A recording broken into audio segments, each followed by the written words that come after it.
mamma sê, hoe doen jy dit my seun? Sê, mamma, dit was die maklikste ding in die wêreld. Sien, ek het een stukkie op 'n slag gevat, mamma. Sê, hy het nie die hele prentjie op een slag probeer regmaak, hy het een op 'n slag gevat. En soos wat die puzzlestukke in mekaar inpas, het die prentjie begin vorm.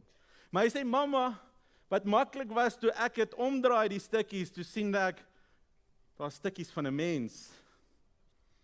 En soos wat ek hierdie persoon by mekaar begin voeg, en ek sit die prentjie aan mekaar, sien ek die gesig van 'n mens. En raai wat, mamma, toe ek die persoon regmaak en omdraai, toe was die wêreld gesond. Op die einde van die dag het ons net fokus op dit wat ons kan beheer, dit wat binne ons is.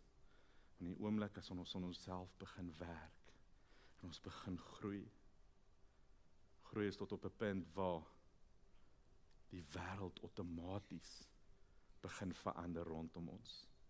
Waar ons die regte mense begin attract, en ons begin wegstoot die wat nie daar moet wees nie.